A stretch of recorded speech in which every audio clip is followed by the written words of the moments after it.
nous sommes là. Donc, pour ne pas tarder, comme je vous avais présenté nos esquisses pour le petit retard, nous allons introduire le premier intervenant. C'est un professeur qui parlera, le professeur Baniako. Lui, on l'invite, il parlera pendant 30 minutes et nous allons le recevoir en acclamant très fort le Seigneur.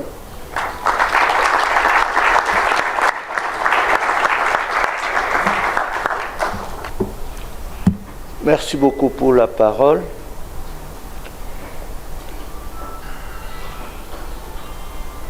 Seigneur l'archevêque, distingués invités, j'ai répondu à cette invitation puisque je crois. Je crois à la parole, je crois aux convictions des gens. Et si j'ai davantage accepté, c'est puisque je me suis fait l'idée que les pasteurs, la société civile que vous êtes différents des politiciens. Puisque le doyen Ouadé, qui est un constitutionnaliste avéré, il a dit « Les intellectuels, ne soyez pas comme ces barbares des politiciens qui, pour avoir le fruit, ils abattent l'arbre. » Ça, c'est le politique. C'est la définition qui donne du politicien. Pour avoir le fruit, ils abattent l'arbre.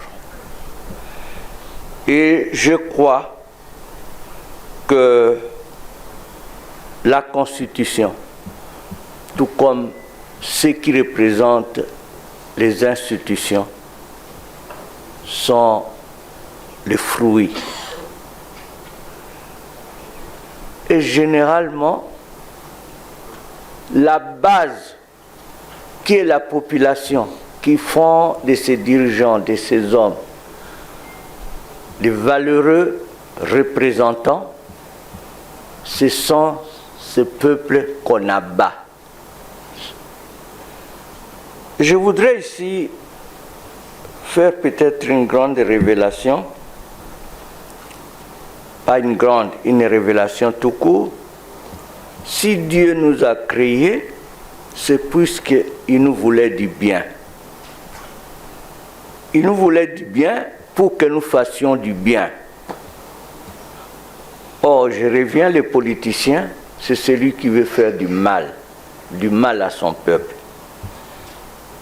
Je pense, et je l'ai dit à l'archevêque, que vous avez une grande mission, que chacun de nous, chacun de vous ne pourra peut-être pas accomplir, mais le peu que vous pouvez faire, il faut le faire.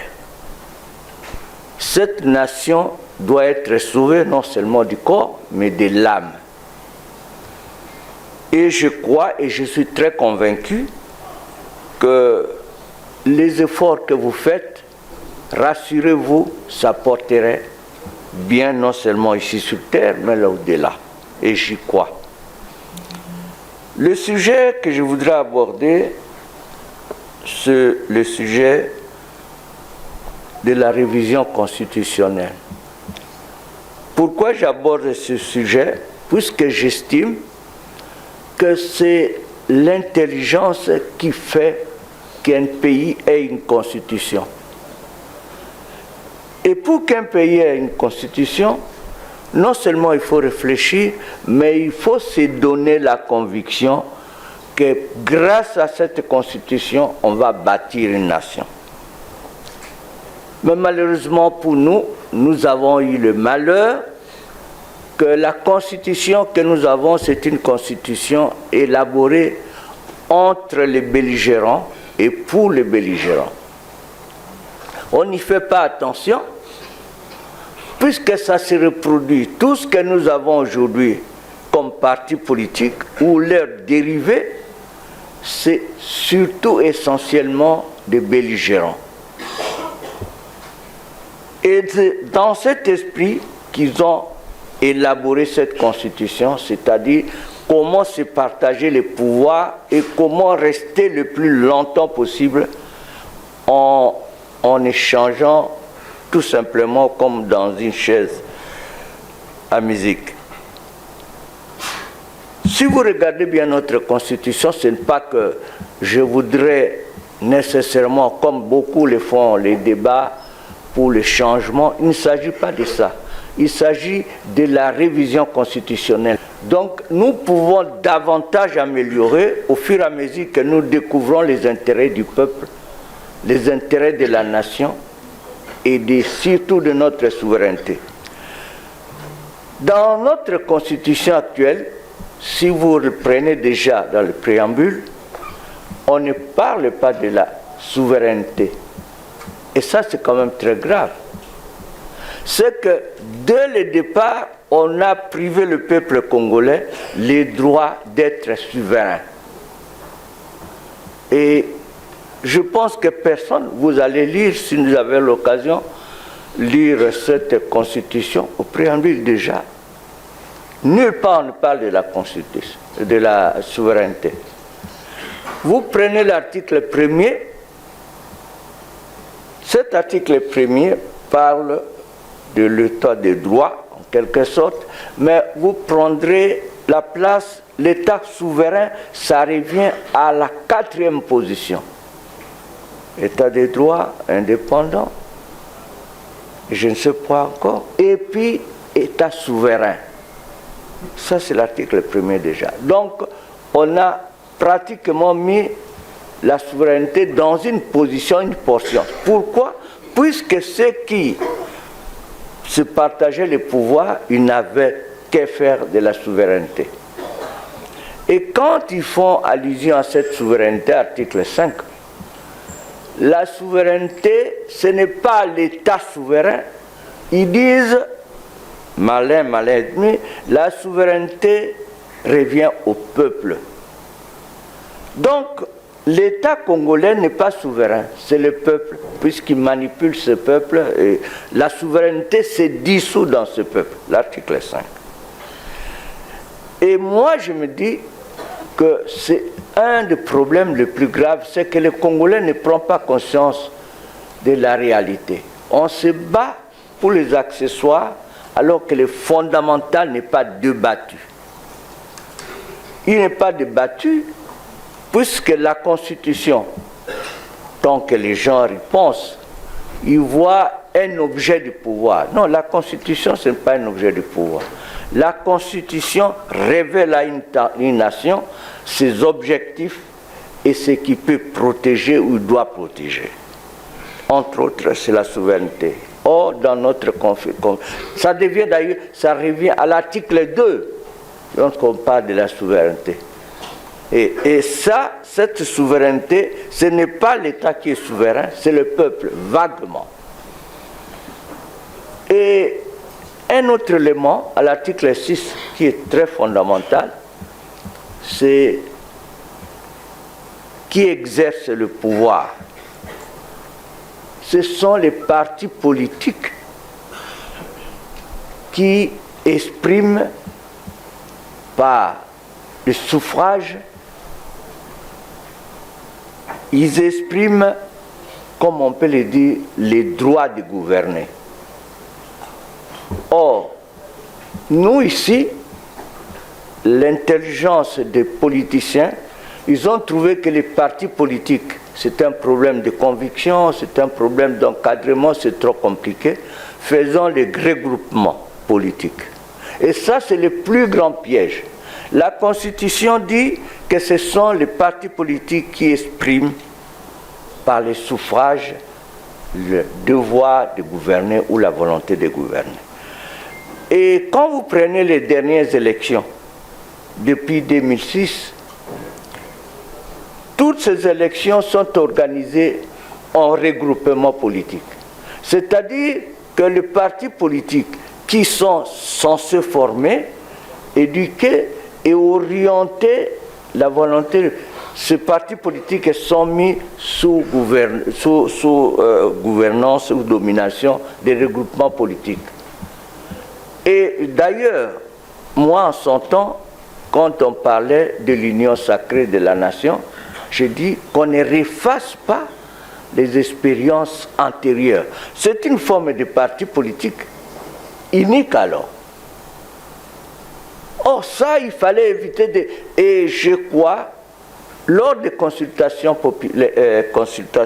de 2020, je crois que le président pouvait échapper à ce danger de prioriser les regroupements politiques. Or, il est tombé dans les pièges et nous nous trouvons dans ce pétrin où l'Union sacrée, c'est tous ces belligérants qui se sont retrouvés, et je crois que sur les 40, il ne peut pas manquer au moins le 10e, si pas 20, qui sont des anciens belligérants. Et personne ne fait attention à ça. On est dirigé par les belligérants. Et la conséquence, c'est que la Constitution, lorsque je dis que les politiciens méprisent, écrasent le peuple, vous prenez tout simplement, au-delà des libertés, les droits, vous prenez les droits fondamentaux de la population, l'article 34, il parle des droits économiques, sociaux et culturels. Mais que dit cet article? Cet article dit que la propriété privée est sacrée. Et par la suite, quand la propriété privée est sacrée, ça dit on protège la propriété privée. Mais que vient faire? Quels sont les droits du peuple? C'est dans cet article 34 que devraient se retrouver les droits économiques. Ça dit d'abord l'emploi, la protection de cet emploi, les conditions de travail et éventuellement l'assurance de la vie après avoir terminé le travail, les retraites. Nulle part dans cet article 34 on parle. Donc, c'est cet élément fondamental. Au lieu de se battre sur le pouvoir, sur autre chose, on devrait se battre sur ces droits économiques, sociaux et culturels. L'article 34 est vide. Et d'ailleurs, dans une des thèses, on a démontré que le Congo ne s'est pas trahi par le pouvoir, le Congo s'est trahi par la négation de son peuple. Et c'est comme ça que on ne peut pas être étonné qu'il y ait des étrangers qui viennent nous gouverner. Et ça, ce n'est pas seulement aujourd'hui que nous pouvons constater ça, mais depuis très longtemps. Je me souviens en 1963, on venait d'être indépendant, il y a un ministre de commerce qui avait des origines douteuses, le Parlement, puisqu'il voulait créer ce qu'on appelle le Kivu central. Et on l'a découvert, on lui a privé le droit de sa nationalité congolaise. 63. La suite, nous la connaissons.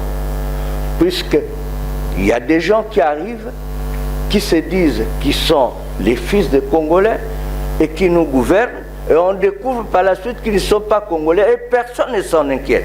En commençant par les pouvoirs. Ça, c'est le plus grand scandale de l'histoire. Puisqu'au lieu de condamner ceux qui nous gouvernent par usurpation, les pouvoirs ne disent aucun mot. Et heureusement, c'est par la justice que ça passe. Encore, ça s'est passé mal. Puisque la première accusation devrait être l'usurpation de la nationalité. C'est ça l'accusation. Le reste, si vous avez un étranger qui vous vole et que le pouvoir ne le protège pas, c'est que c'est là où se cache notre faiblesse. C'est là où se cache notre faiblesse. Et je voudrais non seulement constater que le peuple n'est pas dans cette constitution, par l'article 34, mais le pouvoir est lui-même désorganisé, puisque l'article 79 qui parle de régime. Le président de la République, il est élu au suffrage universel. Mais il n'a pas le droit de nommer le Premier ministre. C'est-à-dire c'est lui qui doit appliquer le programme pour lequel il a eu mandat. C'est la majorité qui désigne. Ce n'est pas un régime parlementaire puisque c'est le mandat donné au Premier ministre qui n'a pas été élu par le peuple, c'est lui qui exécute le programme du chef de l'État. En d'autres termes, ce n'est pas qu'on voudrait sanctifier, moi je n'ai qu'à faire que ce soit le chef de l'État, mais à partir du moment où le peuple congolais l'a élu, il doit avoir le pouvoir de gouverner. Et c'est ça la faiblesse. Donc ce que nous cherchons ici, ce n'est pas la durée du mandat, ce que nous cherchons, c'est que le président de la République exerce réellement son pouvoir. Il ne l'exercera pas tant qu'on est dans cette constitution. Ce n'est pas une histoire de dire, voilà, on va changer aujourd'hui ou demain, puisque là, ceux qui ont dans la tête qu'on change pour la durée du mandat, ils se trompent. Puisque l'homme politique, la valeur de l'homme politique, ce n'est pas dans la durée, mais dans l'action. Et si cette action n'est pas bien faite, c'est qu'il n'a pas le mandat. Et là, dans les cas d'espèce, nous n'aurons pas un président. Et c'est pourquoi d'ailleurs, on a la difficulté, chaque fois que le président, ça a été voulu par les autres, mais chaque fois que le président commence un premier mandat, il remarque qu'il n'a pas accompli même la moitié de ce qu'il voulait, puisqu'il n'a pas un premier ministre. Et là, le danger, c'est que lorsqu'il arrive au deuxième mandat, il constate davantage qu'il ne peut plus faire, il cherche un troisième mandat. Mais le troisième mandat que vous verrez, le quatrième mandat que vous verrez, ou le cinquième, ça ne sera que des échecs, puisque vous n'avez pas le premier ministre qui fait votre programme.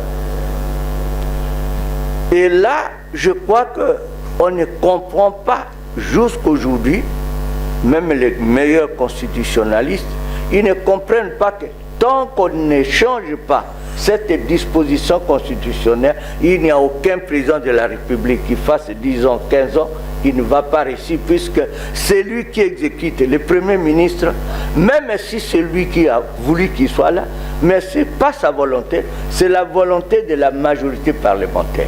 Et qui peut changer, nous avons vu avec le FCC. Et je crains qu'il en soit de même pour l'union sacrée de la nation. Puisque les jours où il y aura une preuve forte, je crains que le président ne se retrouve seul comme l'ancien président. Le FCC a fui. Il n'est pas exclu, surtout la composition, la configuration actuelle de l'union sacrée. Les jours, ça commence maintenant, avec ceux qui vont à l'AFC, M23, mais ils peuvent se vider aussi, comme ils ont fait avec les FCC. Je parlais de l'article 179, je parle encore d'un élément très important, je crois que le professeur Bosch, il le sait, l'article 101. L'article 101 dit que le mandat des députés ne peut pas être impératif. Et s'il n'est pas impératif, on doit nous dire comment le député qui est élu par les canaux des partis politiques, comment il peut voter contre son parti politique. Il y a une contradiction. Au moins qu'on détermine dans cet article 101, que fait-on d'un député qui n'a pas voté par sa conscience, mais par la conscience ou la volonté de son parti politique? Que fait-on de ces députés? L'article 101 ne dit rien. Donc, c'est tout simplement une façon de tromper le peuple. Puisqu'on dit, il n'agit que par la volonté du peuple, mais tous nous savons ici que ce n'est même pas par les partis politiques, mais par les regroupements politiques dont l'union sacrée. Je l'ai dit devant vous, puisque je peux le dire en âme et conscience. Cette union sacrée, c'est comme le FCC, comme l'AMP, comme l'IMP, tout ce qui est regroupement politique de nature, ce que la Constitution veut, ça dit ce sont les partis politiques. Et je ne sais pas, je ne comprends pas comment l'IDPS, qui est un parti qui a été longtemps, comment est-ce qu'il pouvait se prendre dans ces pièges? comment il pouvait se prendre dans ces pièges? S'il se pose cette question, il pourra répondre aux attentes du peuple. Puisque ceux qui sont dans son entourage, comme hier avec Mobutu, comme moi j'ai été dans le gouvernement de Mobutu, j'ai été dans le gouvernement de Musée Laurent Désiré Kabila, et j'ai été à la Cour constitutionnelle avec Joseph Kabila. Et je vous dis, c'est toujours la même chose. L'entourage, c'est le blocage. Et vous avez la mission, les hommes de Dieu, les gens de la société civile, vous avez la mission de les bouter dehors. C'est ça qui gêne la population. Je me dis que, en dehors de cet article 100, mais il y a aussi d'autres articles qui gênent. L'article fondamental qui gêne, on peut dire non, l'article 217. L'article 217 dit que le pays peut céder une partie de son territoire lorsqu'il y a besoin de l'intérêt africain. Mais ce n'est pas déterminé.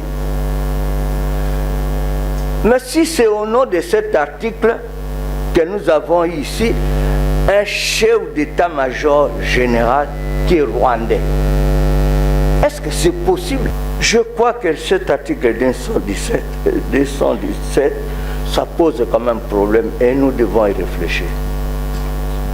Je vous remercie. Alors, si nous pouvons le faire plus fort encore, on acclame très fort là. Wow. Nous sommes grandement ouverts et je crois que les esprits se chauffent. Préparons-nous et préparez-vous pour des questions. Donc, if you have a question, you need to be prepared. Nous allons recevoir pour la deuxième personne qui va intervenir, le professeur Godin Poyi, et il a aussi 30 minutes sous vos acclamations.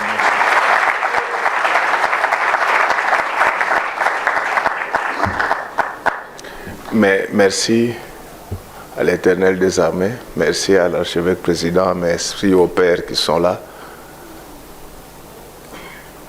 Et merci aux pères. Donc, j'ai parlé d'abord des pères avec E et j'ai terminé avec les pères avec AI.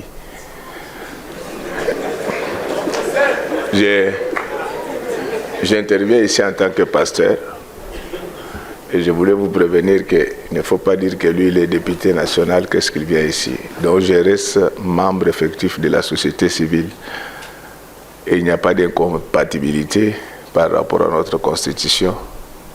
Et là, je parle sous le contrôle du professeur Banyako, qui est l'un des meilleurs constitutionnalistes de ce pays dans ses aspects politologiques.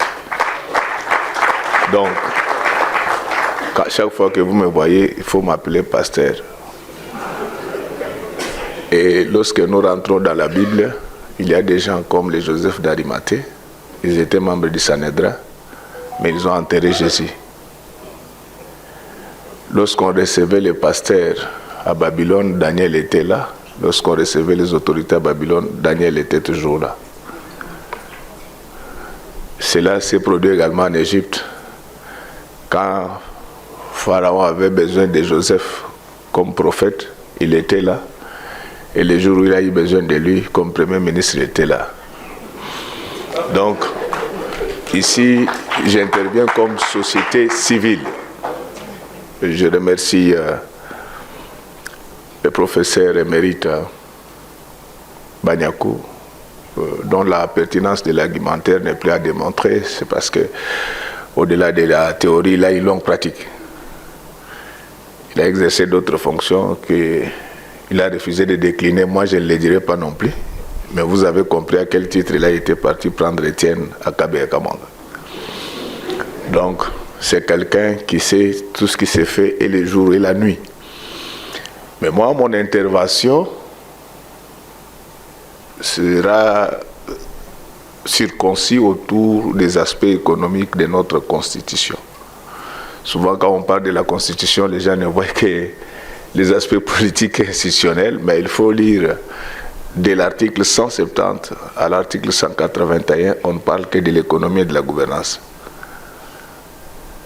Et comme le prof Baniakou le disait, la question de la Constitution, c'est une affaire d'abord de la société civile. C'est pour cela que ça passe généralement par un référendum. Donc c'est le peuple qui doit se prononcer. Et si vous laissez les politiciens vous faire la Constitution, ils vont vous donner la Constitution qui va leur permettre d'y rester jusqu'au retour du Seigneur Jésus-Christ. Et donc, je suis très content parce que le prof Baniakou a déjà démontré que c'est quand même malsain sur le plan managérial de verrouiller des articles.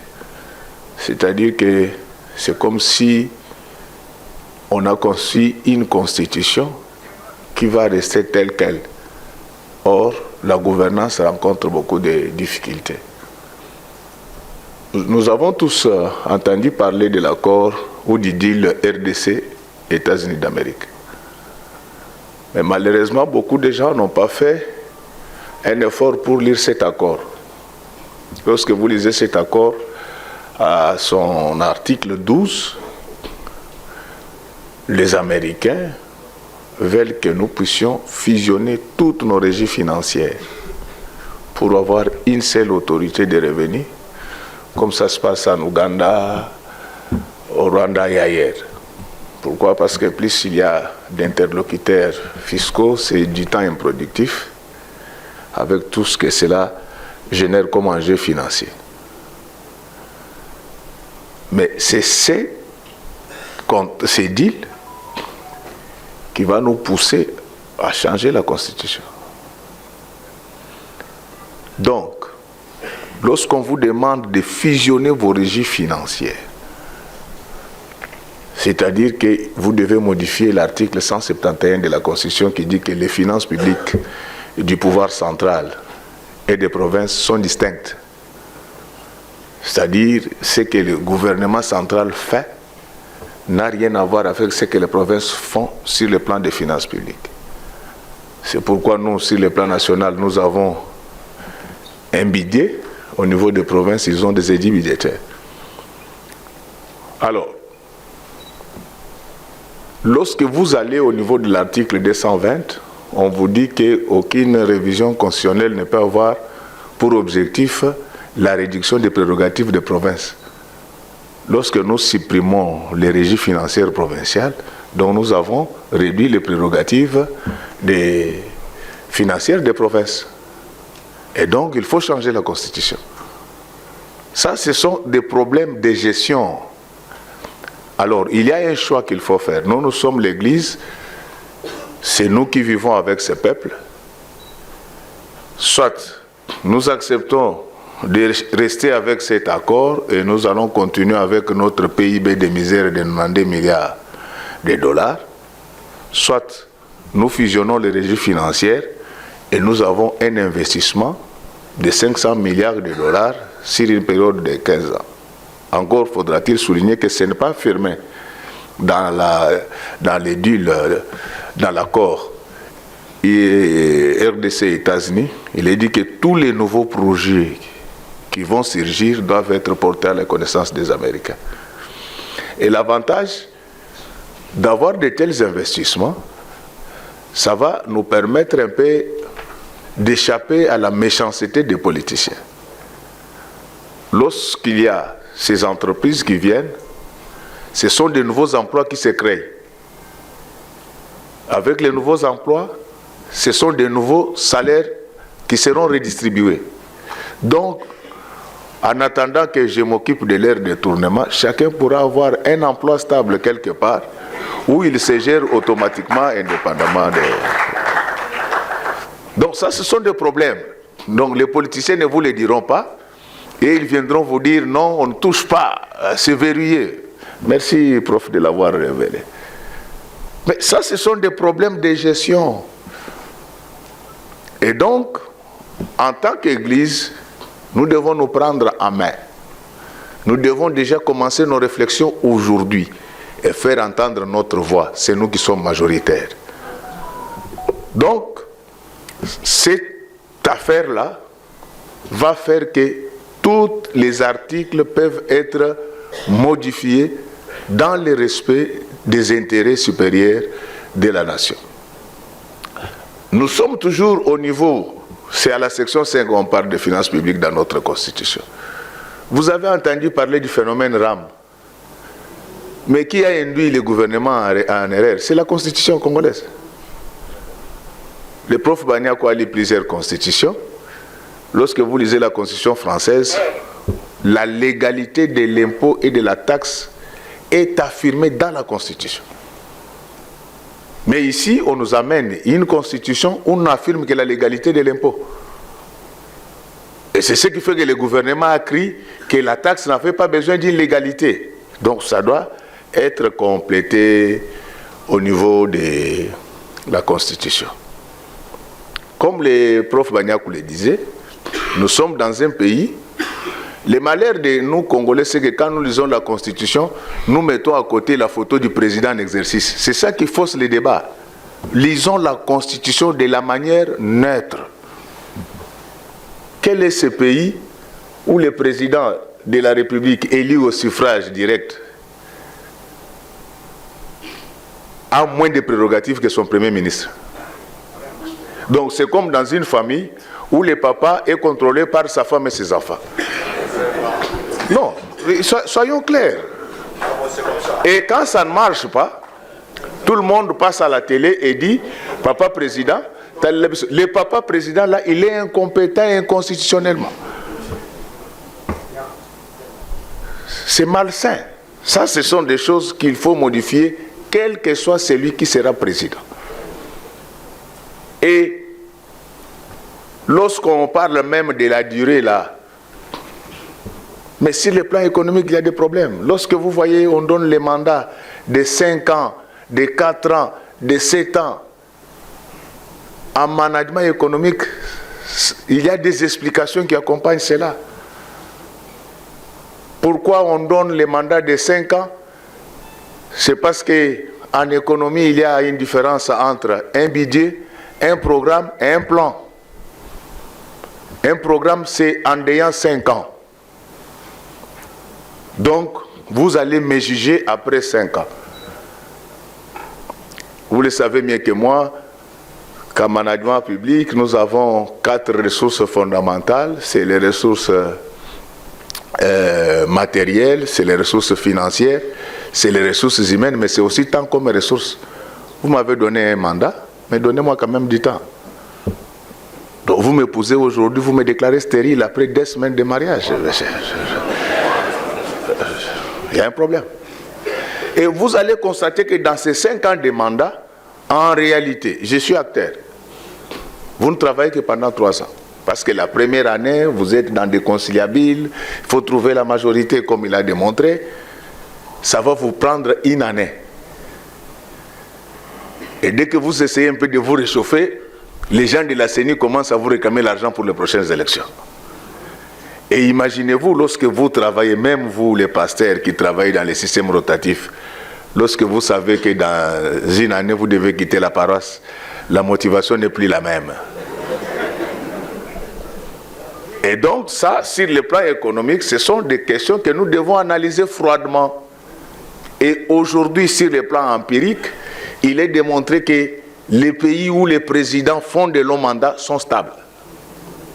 C'est la Chine, c'est la Russie, et j'en passe des meilleurs. Vous avez vu que même les très démocrates, le président Trump, on lui a posé la question s'agissant de son 3e mandat. Vous avez vu comment il était embarrassé. Et hier, il a rappelé aux Américains qu'il était de la race royale.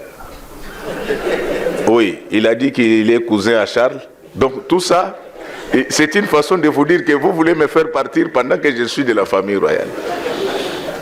Donc, il y a des problèmes réels sur le plan économique qui justifient le changement de cette constitution. Je peux me récapituler parce qu'il y aura des séances de questions-réponses. L'élément nodal aujourd'hui, c'est l'accord de Washington. Les politiciens qui vous disent qu'on ne peut pas toucher à la Constitution, il est dit les jours mais la nuit, ils négocient leur poste. Mais les jours où ils seront nommés, vous n'allez pas les reconnaître. Alors, nous ne devons pas être à la merci des gens qui ne voient que leurs propres intérêts. Vous savez que le pasteur vit avec et pour les brebis. Quand on dit qu'on ne peut pas changer la Constitution, même Dieu a modifié sa Constitution.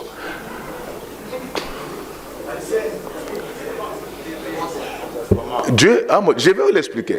En fait, en sciences politiques, les États ont commencé autour des champs. Les États que nous voyons, c'était autour des champs, quelqu'un avait son champ, il a engagé des ouvriers, ils ont fait des enfants. Pour sécuriser leurs moissons, ils se sont dit, nous allons bâtir nos cases tout au long de nos champs. Et c'est ce qu'on appelle aujourd'hui État. Et le premier champ qui a existé, c'est le jardin d'Éden. La Constitution, c'est comme une casserole. Je reste dans les aspects économiques. Lorsque vous avez mis la casserole sur le feu et qu'elle est entrée, et pendant qu'elle bout, vous devez de temps en temps la surveiller en ouvrant, parce que si vous ne le faites pas, il y aura des problèmes dans votre cuisine. La Constitution s'adapte au contexte.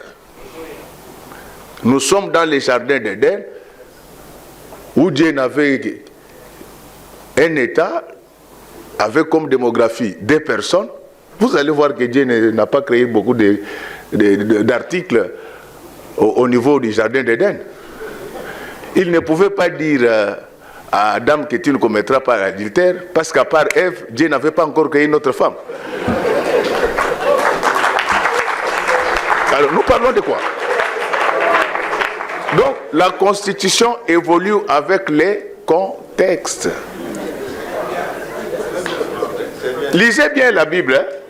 Donc, d'après la Constitution divine du jardin d'Éden, il n'y avait qu'un seul article, ne pas toucher à l'arbre. L'adultère, ça ne pouvait pas exister parce qu'il n'y avait pas d'autres femmes. Et le monde était calme. Mais lorsqu'il y a eu un perturbateur, le Seigneur a dit que je dois adapter ma constitution à l'environnement. Et il a fait un grand travail, il est allé chercher, d'abord il a chassé ces gens-là, le monde est resté sans foi ni loi, sans constitution, c'était la transition. Et finalement, le Seigneur va apprendre que les gens que tu avais envoyés se sont multipliés. Il va appeler Moïse, il va dire que nous devons déverrouiller l'article 220. Et c'est à ce moment-là qu'on a eu les 10 commandements. Donc, la première constitution avait un article, la deuxième en a eu 10, et Dieu ne s'est pas arrêté là. Il gérait les affaires à partir du ciel. Quand il envoie Jésus sur la terre, Jésus trouve, chaque fois on amenait les animaux au temple, c'était sale, il les a fouettés, mais ils ne comprenaient pas. C'est ainsi que lorsque vous lisez Matthieu 5, verset 17, Jésus dit que je ne suis pas venu abolir la loi de Moïse, mais je suis venu l'accomplir. Accomplir, c'est modifier, c'est réviser, c'est changer.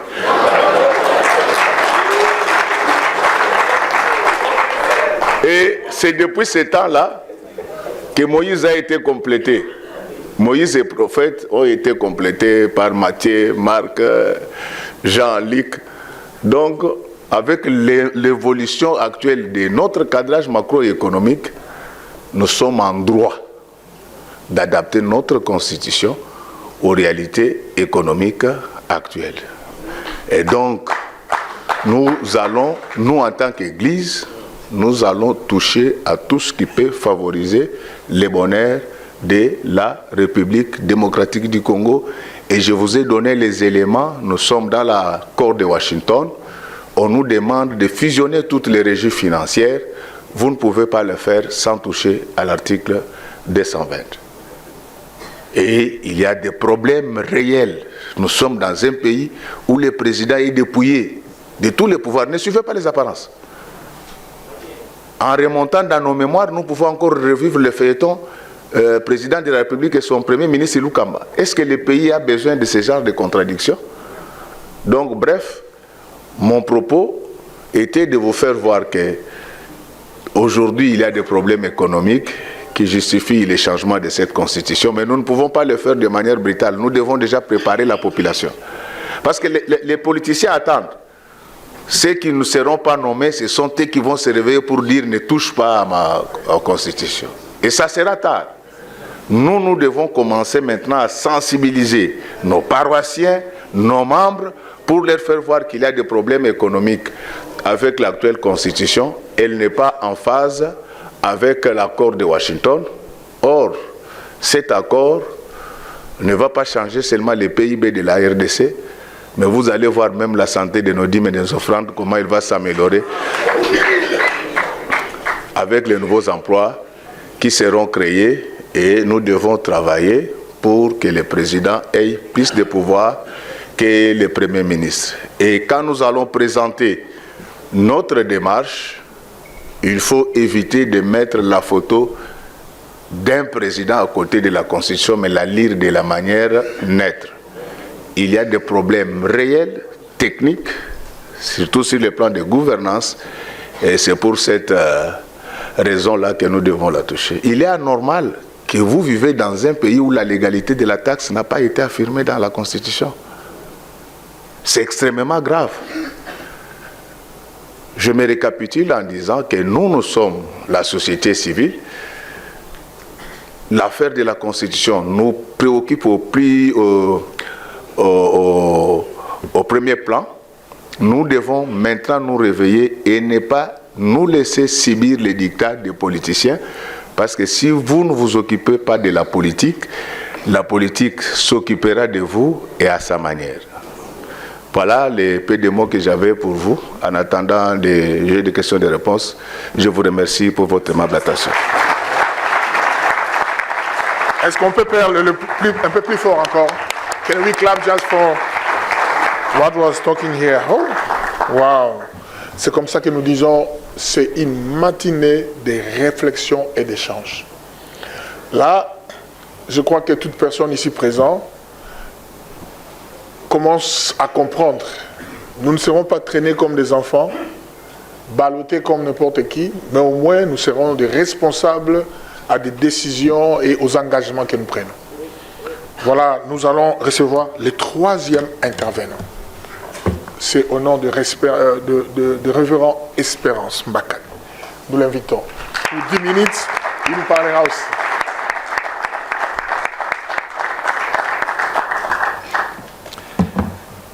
Je vous salue tous au nom précieux de notre Seigneur et Sauveur Jésus-Christ. Merci à l'archevêque qui m'a aligné pour que je puisse apporter ma modeste contribution à la matière qui constituera l'objet de nos réflexions. Merci à mes éminents professeurs pour tout ce qu'ils nous ont donné comme matière, et ça nous permet exactement de réfléchir et de réfléchir objectivement. Moi, je parle de l'Église face à l'actualité de sa nation. Je me base sur Hébreux 11, verset 3. C'est un texte que normalement nous devrions connaître par cœur parce qu'il regorge un principe clé. Il dit que c'est par la foi que nous reconnaissons que l'univers a été créé par la parole de Dieu, et de cette affirmation découle un principe de telle sorte que des choses qu'on voit viennent de celles qu'on ne voit pas. J'affirme du haut de cette chair que le monde invisible est la matrice du monde visible.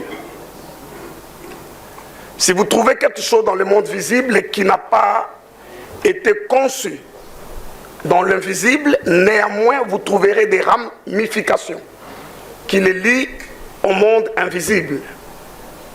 Je parle à la société civile, mais principalement à l'Église, aux responsables chrétiens.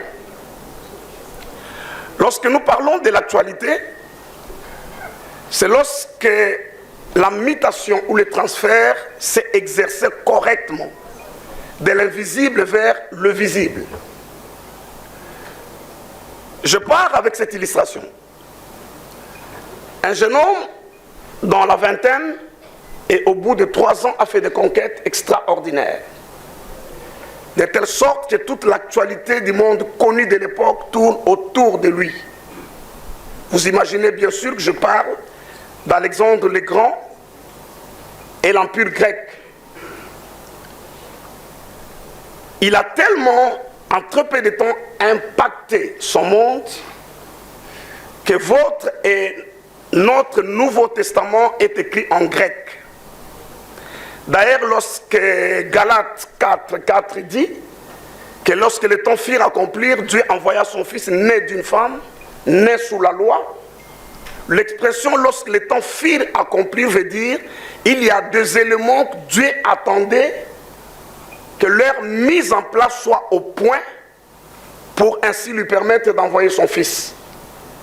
Le premier de ces éléments devait être l'exil juif. Dieu prend le temps d'envoyer les Juifs en exil un peu partout et généralement dans les grandes nations. Cette infiltration permet aux nations de connaître le concept du vrai Dieu, du seul vrai Dieu. Après l'exil juif, vient un autre élément important, c'est celui-là dont je parle. Un jeune homme, dans sa vingtaine, fait des conquêtes militaires extraordinaires. Il ne rencontre probablement aucune résistance, mais sa force n'est pas dans ses armes.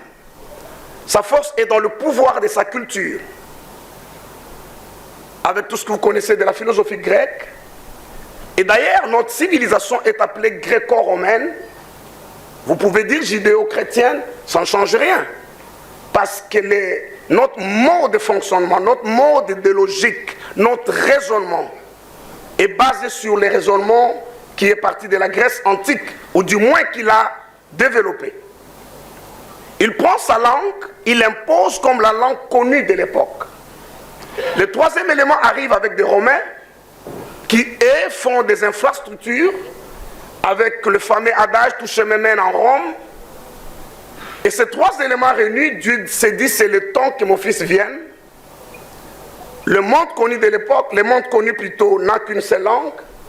Les infrastructures relient l'ensemble des territoires et la diaspora juive ayant apporté le concept du seul vrai Dieu, le message partira le plus loin possible. Effectivement, le Nouveau Testament est écrit en grec et tous les élites de l'époque pouvaient du moins prendre connaissance de cela. Et le route facilite l'évangile à aller un peu plus vite. Si Dieu l'avait fait 3-4 siècles auparavant, on n'aurait pas eu le même résultat. Mais mon discours veut dire quoi? Mon discours veut dire simplement, avant qu'arrive Alexandre le Grand dans le temps, avant qu'il ne se manifeste dans le temps, ce qui fait l'actualité. Daniel, dans sa vision, dans ses entretiens avec l'archange, je pense Gabriel, parce que c'est lui qui était emprisonné par les princes de Perse, et finalement c'est Michael qui vient à son secours. Daniel nous révèle que viendra le prince de Javan. Et lorsqu'il viendra, il exercera le jugement sur le prince de Perse qui m'a emprisonné. Ça se passe dans le monde spirituel.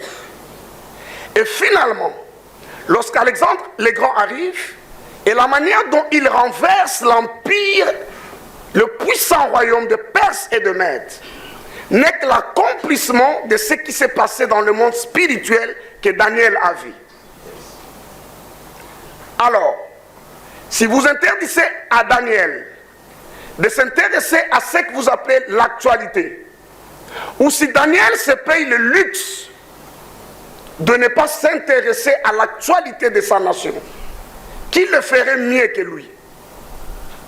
Si vous demandez à Daniel de s'arrêter qu'à la prière et de laisser les politiques faire tout le reste, je pense, et le professeur Godet l'a dit tout à l'heure, lorsque Pharaon a besoin d'un prophète pour l'interprétation de sa vision, c'est Joseph qui l'appelle.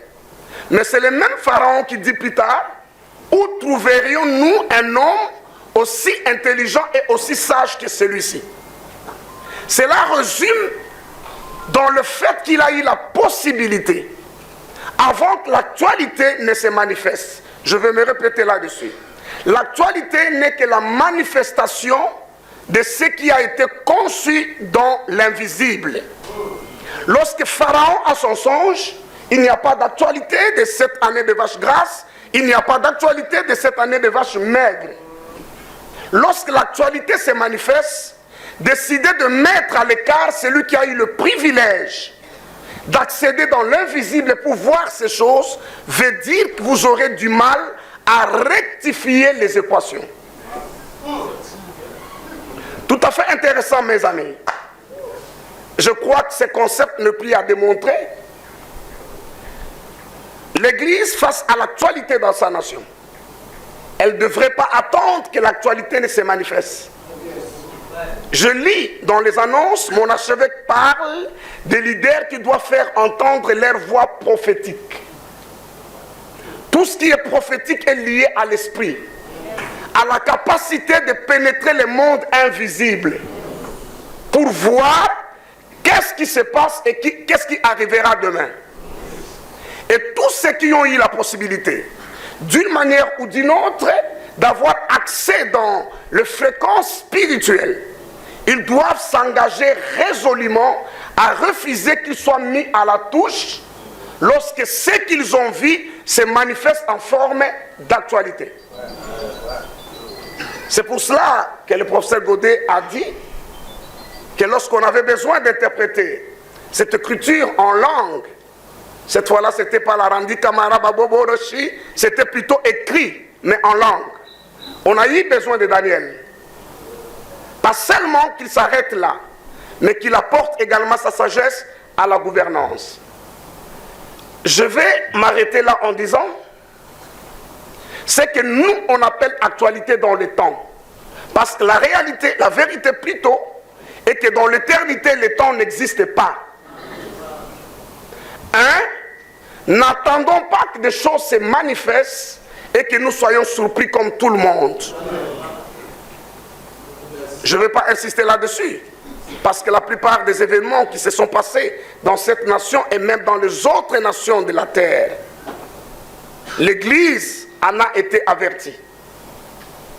Qu'elle le publie ou pas, parce que la responsabilité, ce n'est pas toujours de publier, peut-être aussi de se mettre à genoux, de prier pour changer les choses. La deuxième des choses, c'est que nous refusons catégoriquement et énergiquement qu'on nous demande de nous limiter simplement à la prière. Mes intervenants ont parlé de nous en qualité de société civile. Et la force d'une nation, c'est dans sa société civile. Les politiques, je ne vais rien dire de plus que ce que mes professeurs ont dit, mais sur la société civile, entre autres l'Église, nous pouvons compter et croire. Merci pour votre attention et que Dieu vous bénisse au nom du Seigneur Jésus-Christ. Vous savez, ce qui manque à nous, des fois nous ne savons pas comment encourager un si grand discours. Est-ce qu'on peut encourager en acclamant très fort? C'est de cette façon, il faut savoir encourager. Vous avez senti la complémentarité et les langages. Ce que j'ai pu déceler, les langages étaient techniques. Le professeur a parlé comme un professeur dans la Constitution et Pasteur Godempoy, il a parlé comme un fiscaliste, comme un économiste. Il a parlé à ces termes. Et vous verrez que le révérend Espérance Mbakadi, il parle en termes de la spiritualité. Ça, c'est pour interpréter une chose, la Constitution. Donc nous sommes au bon moment pour les réformes. Est-ce qu'on peut acclamer d'abord pour ça?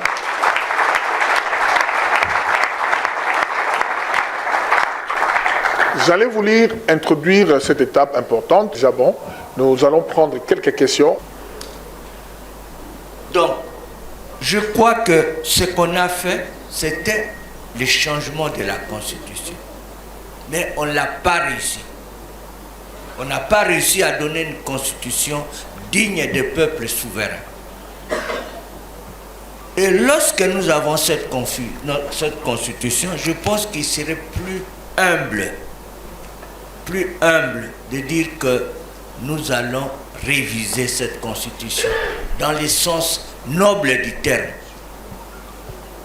Et comme je disais, j'ai eu la chance d'être dans cette assemblée constituante. Et il faut avoir non seulement politiquement être fort, mais intellectuellement. Convaincre les gens que cette constitution, nous la changeons, nous changeons de bout en bout. D'abord, il faut avoir l'intelligence d'imaginer quels sont les articles que vous voulez changer là-dedans pour faire une nouvelle constitution différente de la constitution précédente.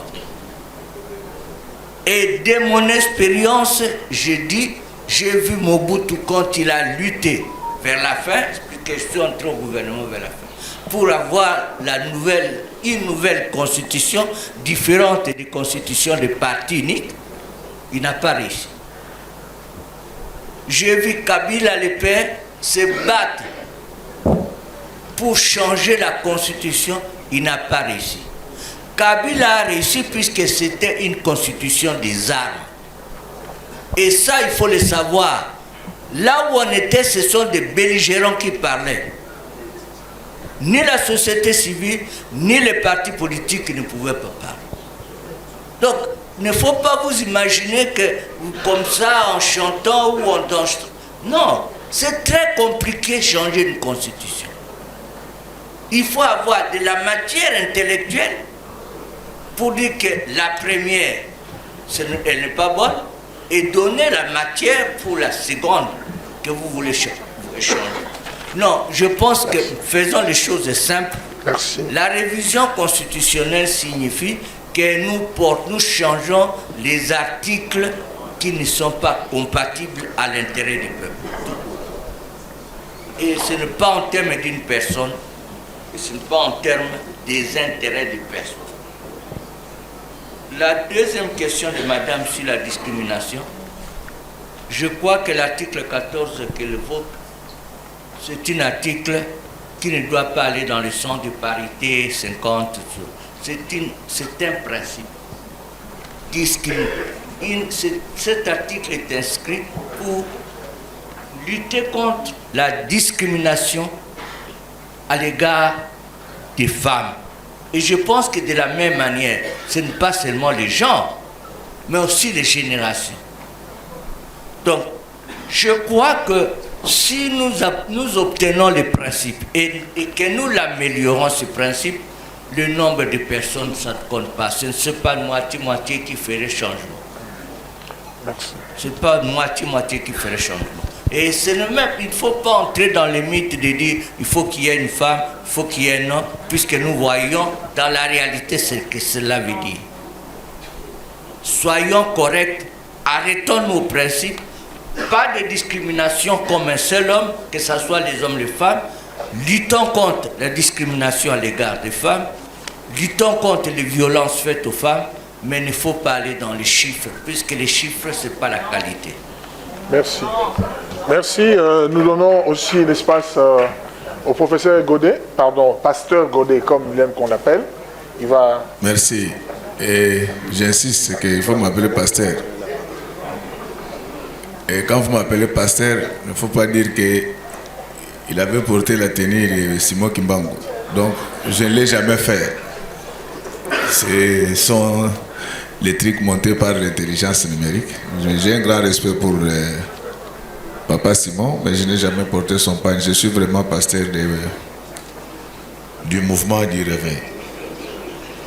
Parce qu'il y a un pasteur qui a prêché à son église, il dit, moi je suis son conseiller politique. Et il avait porté. Non, je n'ai pas encore de conseiller politique. Quand je serai nommé, j'en aurai. Voilà, il y a beaucoup de questions.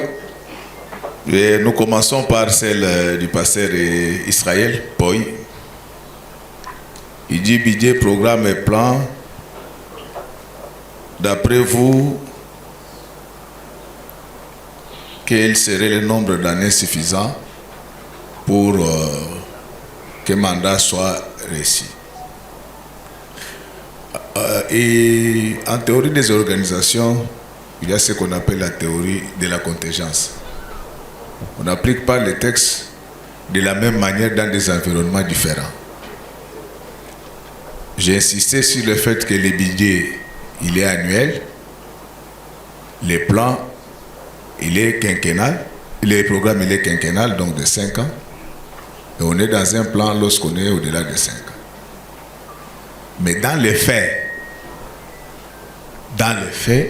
aucune autorité n'exerce son mandat pendant ces 5 ans-là. C'est ça le débat. Et d'ailleurs, j'ai aimé quand les professeurs émérites expliquaient les difficultés qu'il y a dans la nomination du Premier ministre. C'est tellement chronophage qu'au bout du bout, on n'exerce que les mandats pendant 3 ans. Je partage avec vous ma modeste expérience lorsque j'étais le tout petit président de l'Assemblée provinciale de Kinshasa. Nous avons laissé 1,150 milliard parce qu'on voulait vous faire ce qu'on appelle métroquine. Mais on ne l'a pas fait parce que l'État ne nous a pas permis. Ça, ce sont des réalités. Tant qu'on aura ce système qui nous prend une année pour former le gouvernement, je ne suis pas moi, sur le plan de gestion, bien sûr. Sur le plan politique, les gens peuvent faire d'autres lectures. Mais sur le plan de gestion, lorsque vous me donnez des responsabilités, donnez-moi du temps pour les accomplir. Donc, tant qu'il y aura cette léthargie dans la constitution du gouvernement, l'identification de la majorité, les formateurs à 2 mois, les 5 ans ne permettront à aucun président. Je pèse les mots. Nous sommes en matière de gestion, nous ne faisons pas des incantations ici. Donc, aucun président, même si vous prenez le président Trump, il va échouer en République démocratique du Congo.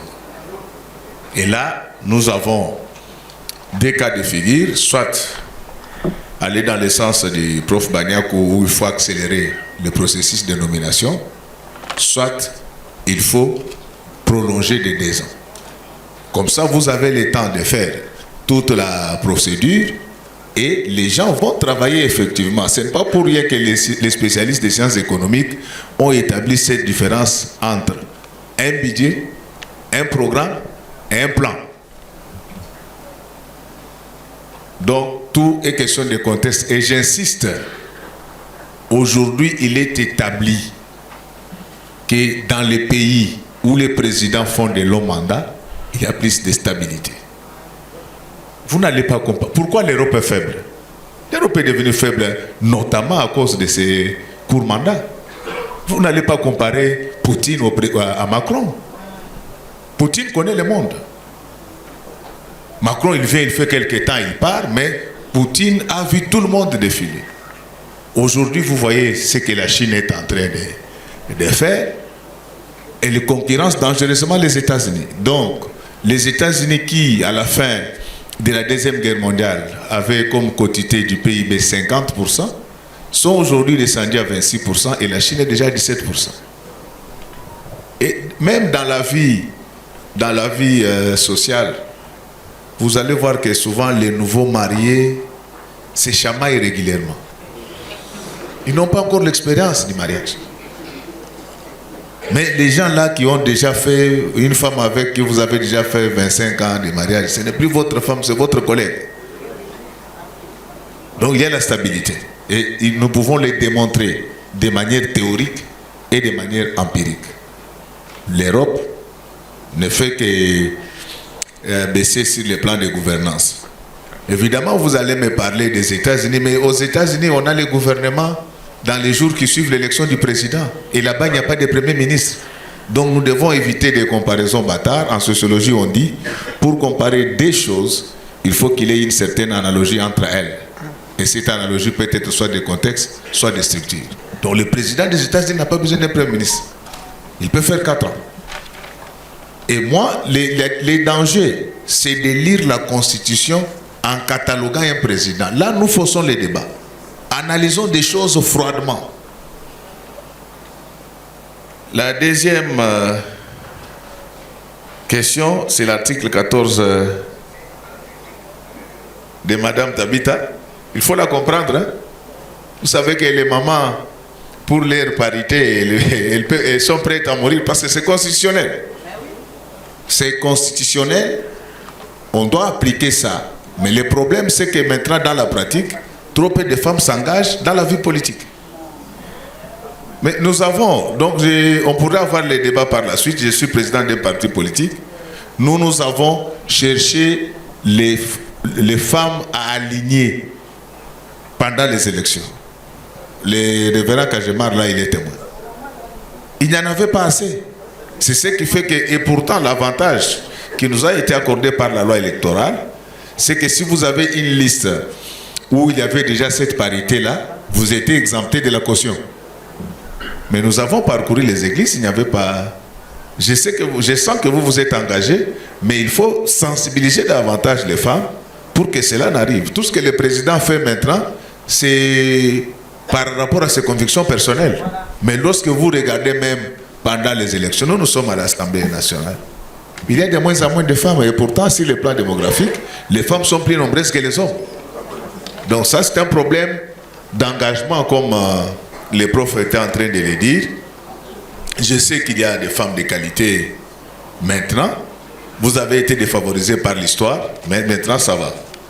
Et l'une des raisons pour laquelle, dans le cadre de nos réflexions, nous devons voir comment matérialiser cette parité. La troisième question, c'est le révérend Bravo, les bénéfices de l'Église dans tout ça. Vous savez, lorsque la société va, l'Église va. La Bible dit, priez pour les pays dans lesquels vous avez été déportés, car votre bénédiction en dépend. Si nous sommes dans un pays stable, où les gens sont rémunérés régulièrement, vous n'allez pas intercéder pour les dîmes et les offrandes. Vous ne va pas intervenir. Après Kilt, vous savez qu'aujourd'hui, après Kilt, nous recevons difficilement les gens qui viennent pour des affaires spirituelles. Tout ça, c'est le reflet de la société. Donc, si nous avons une constitution en intelligence avec la gouvernance, donc, en fait, pour nous, l'approche en économie, c'est que la constitution doit être servante de la gouvernance. Donc, on ne va pas parler des modifications robotiques des textes, mais il faut que ces textes servent la société. Moi, je respecte les avis des autres, mais moi, je crois que la RDC a un problème et des hommes et des textes. Et donc, les bénéfices, ce sont les effets propagateurs. Il y a un collègue qui a demandé si on peut réviser la Constitution en temps de guerre. Là, c'est non, c'est connu. Donc, on n'a pas à discuter là-dessus. Mais je voulais vous rappeler que dans cet accord, je vais rencontrer la question qui était venue là-bas. Il nous est fait obligation de modifier ces dispositions constitutionnelles dans 12 mois. Les Américains comptent. Donc nous ne sommes pas là pour parler du retour prophétique de Jésus. Il s'agit des choses concrètes qui doivent se faire dans 12 mois. J'ai parlé même avec l'un des meilleurs constitutionnalistes de ce pays hier. Quand je lui ai dit, mais est-ce que vous avez déjà lu l'accord de Washington? Il était surpris d'apprendre ce que je vous disais. Et donc, en temps de guerre, non. Mais les Américains, ils savent que quand ils ont demandé cela, ils vont mettre fin à la guerre. Et vous aurez constaté que depuis cet accord, il y a de moins en moins de morts dans l'Est du pays. Ce sont des signes qui ne trompent pas. Alors, il y a un révérend qui dit, mais lorsque la Convention viole la Constitution, nous l'appliquons ou bien nous la déclarons inconstitutionnelle? J'aimerais seulement vous signaler que nous aurons un secrétariat technique. Il aura aussi à intervenir et à travailler sur toutes ces questions. Et je crois que ça, c'est une première, mais elle n'est pas une dernière. Nous aurons des cadres comme ça, c'est juste pour donner l'information et puis échanger, pour enrichir notre cerveau et permettre aux Congolais que nous puissions atteindre nos objectifs. Voilà pourquoi nous sommes pratiquement vers la fin, mais il y a un intervenant qui est venu en retard. Vous allez me donner 10 minutes et il va aussi intervenir. Et puis, c'est l'archevêque qui va venir les derniers pour finir. Donc, nous appelons le révérend Léopold Mutombo, qui va intervenir pendant 10 minutes.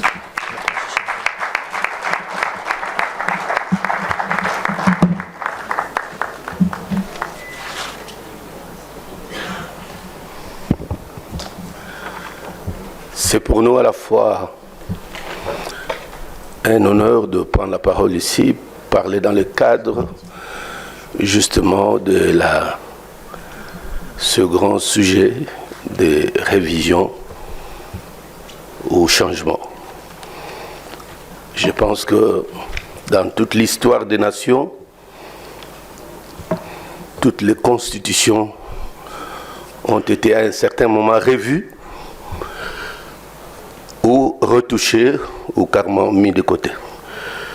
Ceux qui connaissent, qui lisent un peu l'histoire des grandes nations, quel que soit ici en Afrique, je pense que tous les problèmes, pour un analyste objectif, peut comprendre que tous les problèmes qu'a connus cette nation, surtout au cours de ces dernières décennies, ont été favorisés, malheureusement, par cette constitution que beaucoup ne connaissent pas encore, à la plus grande partie de la population. Et ayons le courage de faire table rase et que tout le monde ait les yeux regardant sur les choses et sur les choix qu'il ferait de la Constitution. Nous sommes partants, nous voulons que la Constitution, non seulement qu'elle soit revue parce qu'on ne connaît pas tout le contenu, les citoyens lambda n'ont jamais lu cette Constitution-là. Parfois, on lui parle des articles, mais il n'en connaît pas l'entièreté.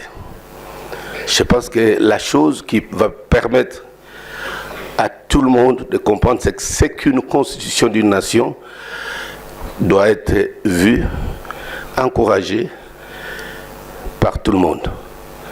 Nous sommes favorables au changement, pas à la révision.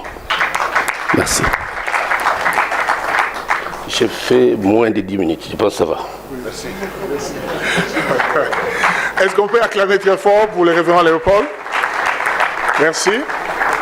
Je crois que nous voulons recevoir l'archevêque, président, qui vient pour son intervention. Papa Ejiba Yamapia. Merci. On acclame, s'il vous plaît.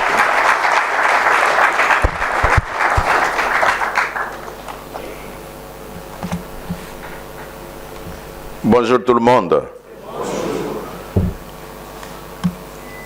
Je dis merci à Dieu qui nous donne le souffle de vie, qui nous donne la force de nous lever et de marcher. Je dis merci à vous parce que si vous n'êtes pas là, les éminents professeurs auraient difficile d'exposer cette matière si importante à des chaises. Mais parce que vous êtes là, je vous dis grand merci. Grand merci aux éminents professeurs pour cette clarté de matière et merci aux hommes d'église. Je vois l'évêque Espérant Bakadi et le patriarche apôtre Léopold.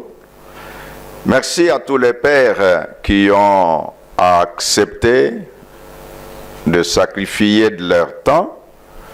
Je sais que si je me mets à citer chacun, en tout cas, nous allons avoir le péché d'oublier quelqu'un qui peut se sentir moins valorisé. Or, chacun de nous, comme nous l'avons dit dans notre invitation, chers leaders, votre voix compte. Parce que votre voix compte, notre voix compte en tant qu'Église. Quand un professeur enseigne, il vous montre l'idéal. Il vous montre tous les éléments qu'il y a. Et maintenant, vous vous faites une leçon de dire, avec tout ce qu'on vient de nous dire, qu'est-ce qui est bon. Je donne un exemple. Le prof Bagnakou, en parlant de la difficulté du changement, les maîtres mots qu'il voulait dire, qu'il faut le courage. C'est ça ce qu'il voulait dire, que parce que la chose est complexe, il faut le courage. Or, s'il y a les gens qui peuvent avoir un courage exceptionnel, ce sont les hommes de Dieu capables de prêcher à un voleur et puis le voleur abandonne de voler et il devient un homme normal. S'il y a ceux qui peuvent aider la société, ce sont ces hommes et des femmes de la société civile, lesquels parfois travaillent bénévolement sans attendre le salaire de qui que ce soit. C'est pourquoi, dans cette réflexion, une parole a été dite sur ce micro. Le professeur nous a dit, je l'ai dit au singulier parce que l'autre professeur a dit, je me sens à l'aise quand on m'appelle pasteur. Il a dit que lui, il enseigne, il pratique et il a vécu.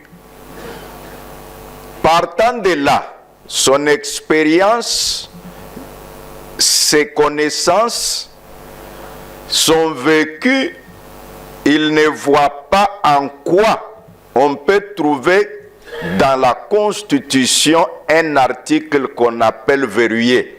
Il a dit, de tout cela, l'article 220 sur lequel la plupart se focalisent pour dire, oui, on peut tout toucher, mais on ne peut pas toucher l'article 220. Mais il dit que de différentes constitutions, il n'a pas trouvé là où on dit il y a les articles verrouillés et intouchables. Quand il n'y a pas article verrouillé ou intouchable, cela signifie si alors les souverains primaires, comme on aime l'appeler, donc le peuple, se retrouvant que quand les belligérants se sont rencontrés, parce que c'est ça l'origine de la constitution que nous avons, ils se sont dit, d'ailleurs, lui le professeur nous a aidé à réfléchir, que quand on a dit, bon, mettons un article verrouillé, ça signifie qu'il y avait quelque chose là-dedans que l'on était en train de vouloir, alors on dit, bon, dans ces conditions, verrouillons les choses pour que personne ne vienne les changer. Or, l'évolution de l'histoire, l'évolution des populations, l'évolution des nations permet toujours, comme dans le leadership on dit, que la croissance, ce n'est pas la croissance qui amène le changement, mais c'est le changement qui amène la croissance.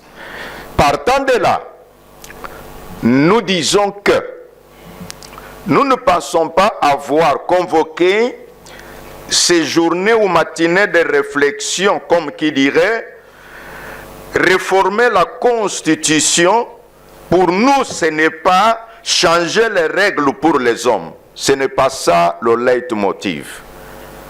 Je me répète. Réformer la Constitution, ce n'est pas changer les règles pour les hommes. Mais c'est adapter l'État pour protéger la nation.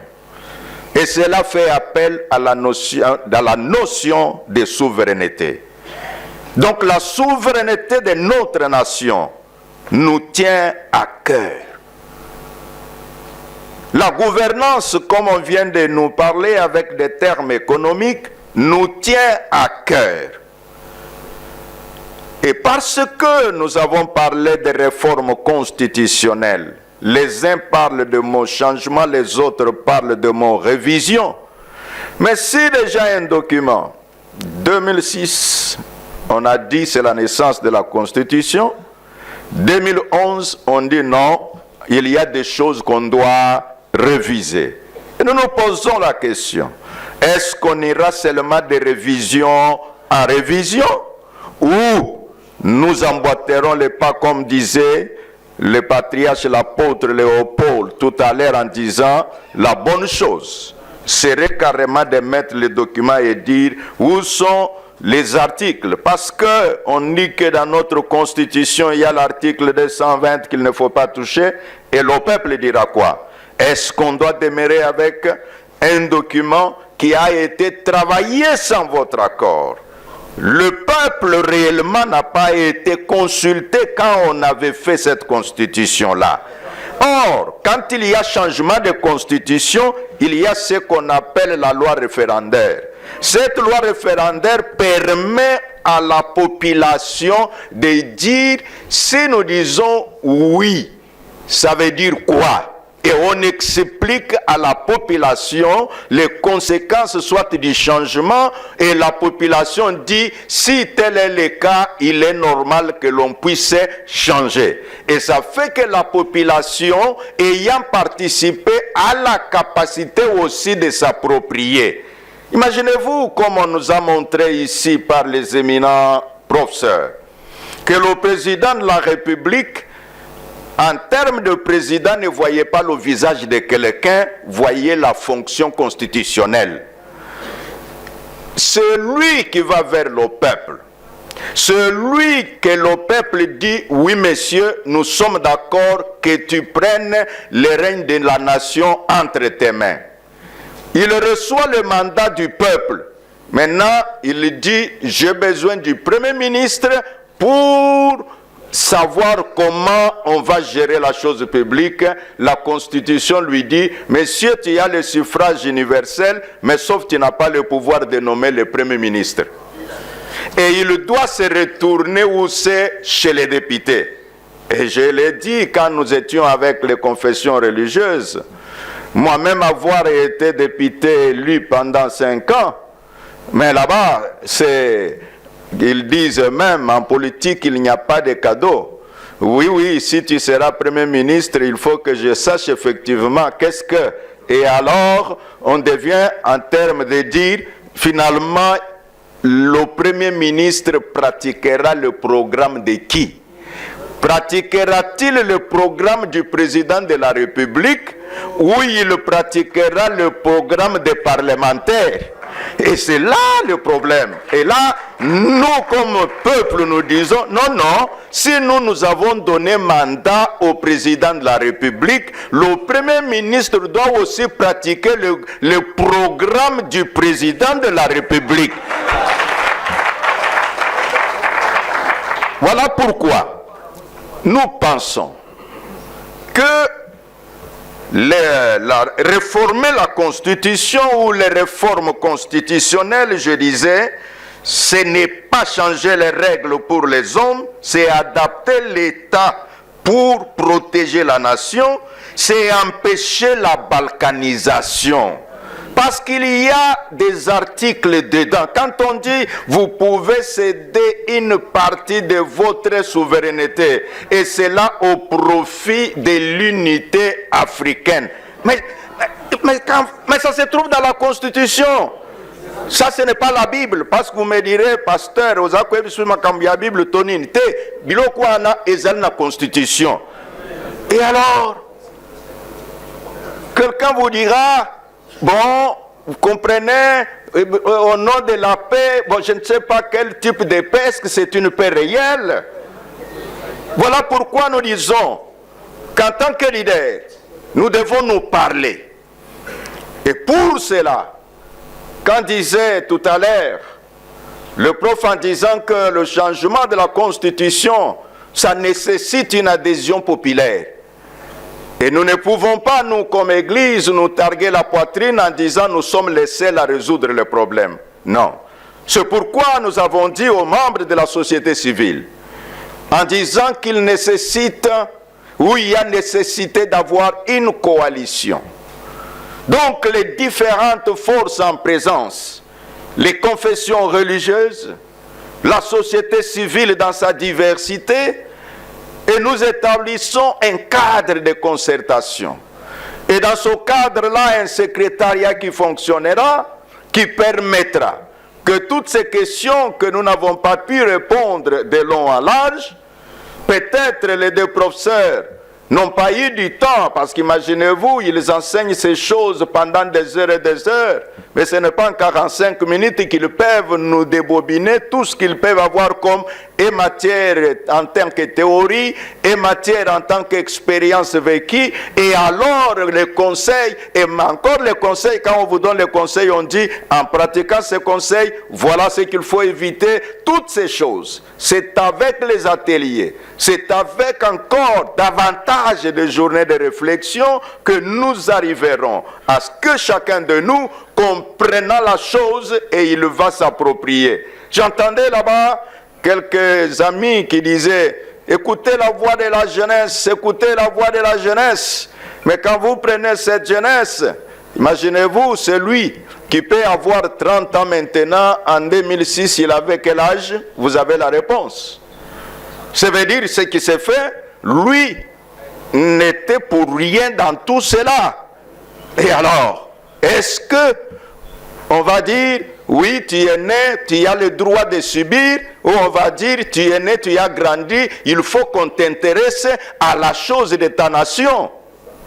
Et nous, comme Église, nous nous disons, pensons et réfléchissons. Donc nous disions que réformer la Constitution, c'est empêcher la balkanisation, c'est restaurer l'autorité de l'État. Et donc, quand on dit réformer la Constitution, parce que nous avons parlé, quand on parle des jeunes, quand on parle des expérimentés, ça signifie préparer l'avenir. Pour dire qu'un jour, vous et moi, et les autres qui ont mon âge, nous sommes en train d'aller. Pourquoi alors, avant que le Seigneur, parce que la loi de la santé de l'âge pourra atteindre chacun de nous, mais quand nous avons encore la force, nous pouvons dire, mettons ce cadre. Église, faisons entendre notre voix. Nous n'excluons aucune confession religieuse. Nous sommes ouverts à discuter avec tout le monde et à parler froidement, courageusement, sans avoir la peur d'être contredit. Non. Du reste, les Français disent que c'est des chocs des idées que jaillit la lumière. Ainsi dit, quel était l'objectif en nous convoquant? L'objectif, c'est parler, comme nous l'avons dit, question d'actualité de sa nation. Et pour le moment, question d'actualité, c'est cette problématique du changement de la Constitution. Pour ce faire, nous avons dit, est-ce que les intelligences peuvent-elles parler? Voilà pourquoi nous avons cherché le prof Banyako et le prof Godempoï, et nous avons, par question de génération, nous avons dit, l'évêque Espé Mbakadi pourra dire quelque chose en tant qu'église, et le patriarche Léopold pourra également accompagner avec quelques idées. Les questions que vous avez posées, ça contribue à ce que l'on va encore faire quand nous allons nous convoquer. Si quelqu'un me demandait, en sortant d'ici, qu'est-ce que nous pouvons retenir? Nous disons, avec l'exposé donné tout à l'heure par le prof Banyakou, nous retenons que il n'y a pas de jurisprudence pour dire qu'en 1964, il y avait des articles verrouillés et nous ne voyons pas pourquoi en 2006, on doit nous faire un document en disant qu'il y a des articles verrouillés. Nous disons que celui qui a les verrous, c'est le peuple congolais et non pas 2 ou 3 individus. Et parlant de cela, nous dirons qu'en écoutant le pasteur Godempoï, en tout cas avec les domaines du développement de la gouvernance, nous y comprenons qu'avec cette loi fondamentale, parce que toutes les lois de la République tirent leur origine de la loi fondamentale. Alors si déjà il y a autant de failles de gouvernance et de gestion à partir de la loi, nous mettre à condamner les hommes, sinon nous risquerons de perdre beaucoup de temps. Et surtout que la Bible dit, quand tu veux enlever la paille qui est dans l'œil du voisin, regarde aussi la poutre qui peut être dans ton œil. Avec conséquence que nous disons modestement, ok, qu'est-ce qu'il faut faire? Voyons les lois de la République. Quelles sont ces lois? Voyons alors la loi fondamentale. Parce que nous ne sommes pas des juristes, nous ferons recours à ceux qui ont fait cela comme métier. Et donc, professeur Bagnakou sentait que nous allons encore faire recours à vous. Professeur Godet, nous aurons toujours besoin de vous. Et avec vous et les uns les autres de vos collègues, nous allons voir, quand nous allons mettre en place cette synergie de la société civile plurielle, c'est ça le mot, et là-dedans, quand on parle société civile, les professeurs d'université, ils sont dedans. Quand on parle de société civile, les médecins sont dedans. Quand on parle de société civile, tous ceux qui ont un tel ou tel autre métier qui n'est pas connecté à la politique d'être député ou consort, ils sont dans ce panier-là. Donc la société civile a plus de membres que les partis politiques. Et cela étant, nous allons nous concerter. Et pour ceux de la société civile qui ont décliné de vos organisations, donc nous vous promettons, dans un futur très proche, nous allons vous consulter pour voir comment ensemble cette synergie peut s'établir et avoir une coalition qui va, nous n'appellerons pas coalition politique, non, ça sera une coalition citoyenne, parce que nous parlons en tant que citoyens de ce pays. Nous disait le professeur tout à l'heure en nous rappelant, si tu ne t'occupes pas de la politique va s'occuper de toi. Mais parce que Dieu a changé sa propre constitution, en tout cas, le pasteur a mêlé tout et l'enseignement de l'université et la Bible. Il nous a aidé que la première constitution n'avait que quelques articles parce qu'il n'y avait pas des autres femmes pour qu'on dise ne commettez pas l'adultère.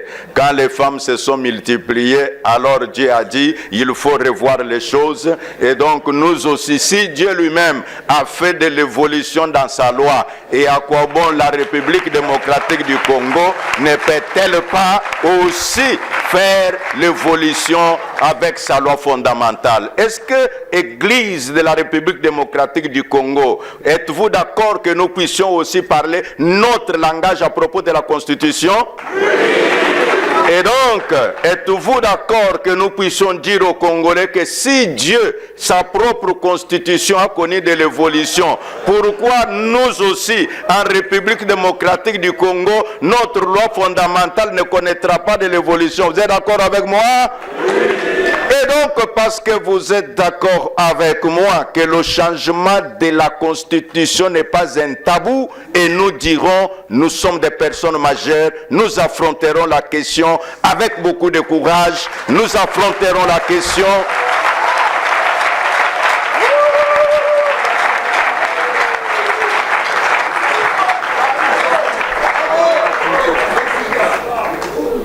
Ah, on dirait vous êtes prêts pour la bataille.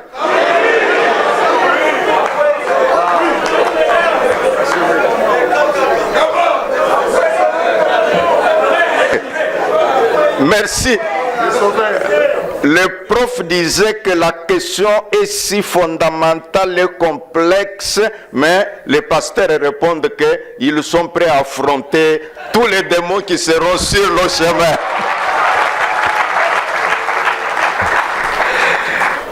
Ah, les pasteurs, vous êtes formidables. Celui qui pensait que les pasteurs étaient des hommes pérés du monde s'était trompé. Oh, je vous admire. Alors, bon, vous savez, pasteur, ceux qui ont payé le micro, Tongo Kotan. Ainsi, avec ça, j'aurais souhaité que nous puissions aller vers la clôture de cette grande rencontre et avec la volonté de tous et du modérateur, si l'archevêque général Albert Kankienza peut s'apprêter pour prononcer la prière de clôture, mais bien sûr précédée par l'hymne national. Si telle est la vie de tout le monde, nous pouvons nous lever et on nous aide avec l'hymne national.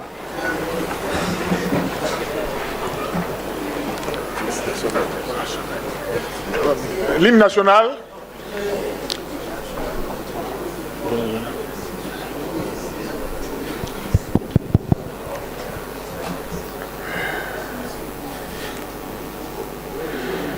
La prière avec l'archevêque.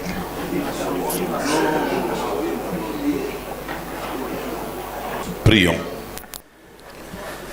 Tendre Père, Dieu Tout-Puissant, nous voulons te dire un grand merci pour cette opportunité que tu nous as accordée à travers cette matinée de réflexion.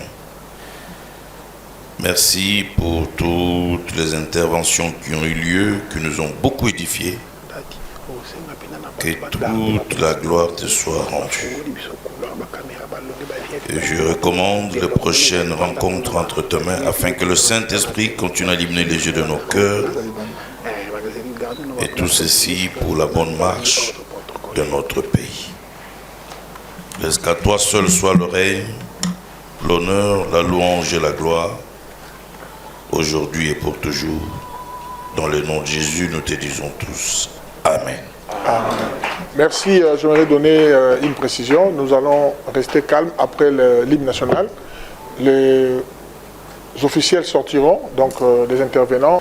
En tout cas, merci beaucoup à Dieu, merci pour ce qui s'est passé, merci pour le travail, merci pour votre présence, aux éminences, excellences et à tous ceux qui sont ici présents, les responsables des organisations qui ont été là. Merci et l'hymne national. Debout Congolais, unis par le sang, unis dans le fort pour l'indépendance.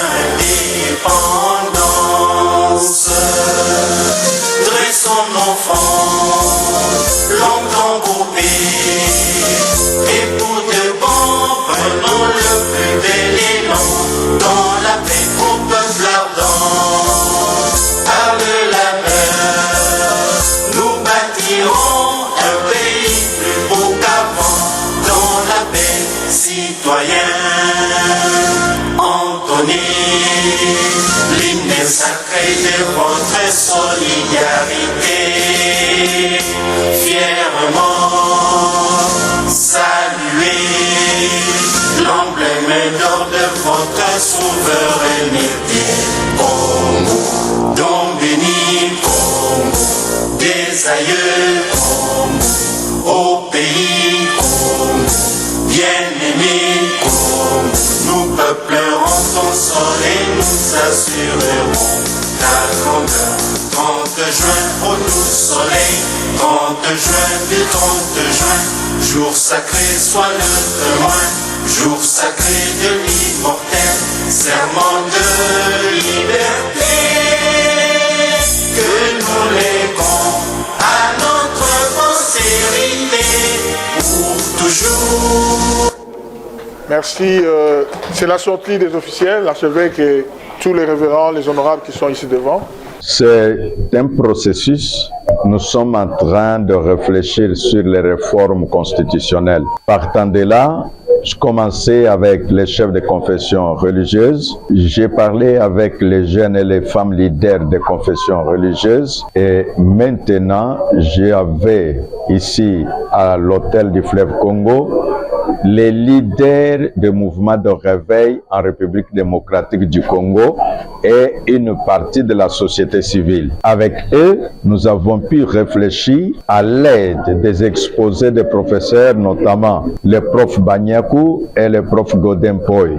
Ils nous ont montré, l'un parlant sur le plan économique, comment la constitution que nous avons ne peut pas permettre la solution de gouvernance de notre pays. Et les constitutionnalistes, le prof Banyakou nous a expliqué que depuis que la République démocratique du Congo existe, il n'y a jamais eu de constitution avec des articles verrouillés. Et encore, il nous a expliqué que l'origine, c'est une constitution des belligérants qui avaient besoin de se protéger les uns les autres. Face à toutes ces réalités, tous les chefs, les leaders, ceux de la société civile et des mondes de réveil, le mouvement de réveil en République démocratique du Congo, unanimement, ils ont dit, nous avons besoin de voir cette constitution être changée. Changée parce que l'origine, c'était les belligérants, changée parce qu'elle a déjà été révisée une fois, et donc nous ne voyons pas pourquoi aller de révision en révision. Changer pourquoi? Parce que le peuple en ce temps-là n'a pas été consulté pour se prononcer, dire un mot sur sa propre constitution.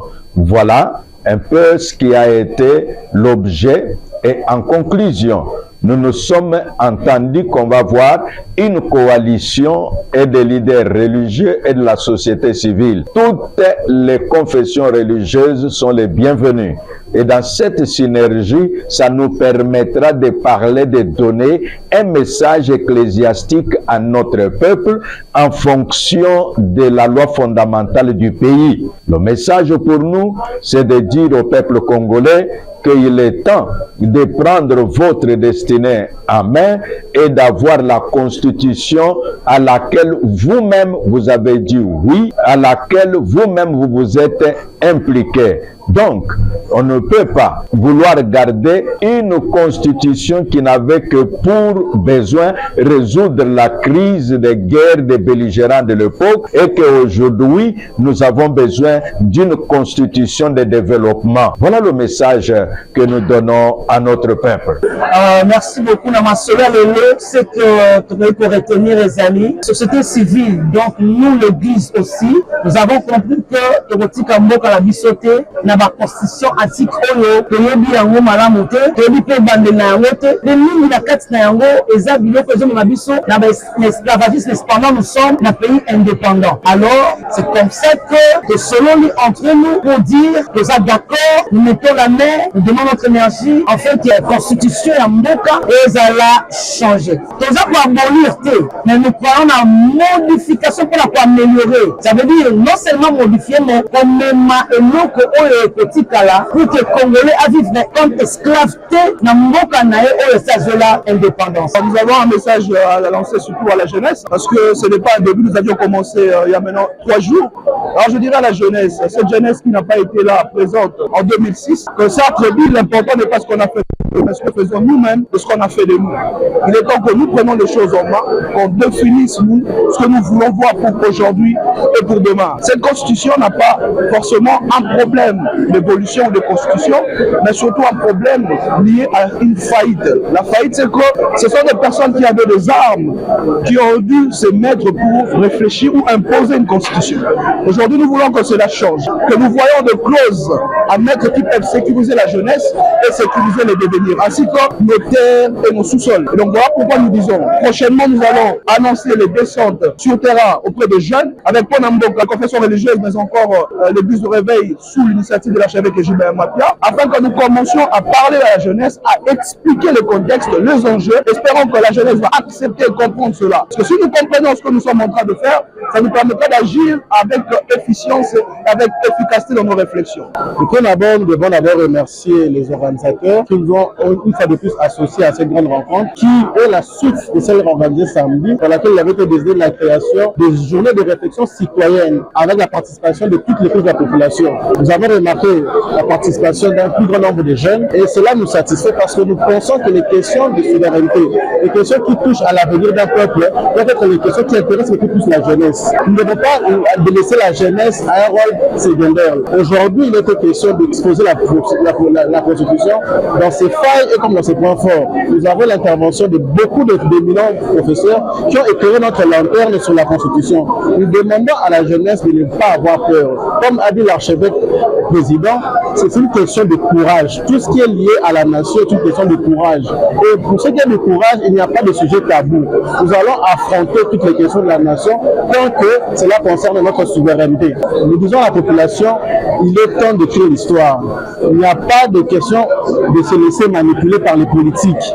La question de la Constitution est une question qui relève au souverain primaire que nous sommes. Nous devons nous approprier et participer pour qu'on n'écrive plus l'histoire loin de nous, sans nous. La population congolaise doit participer cette fois-ci à l'écriture de l'histoire dans son propre pays.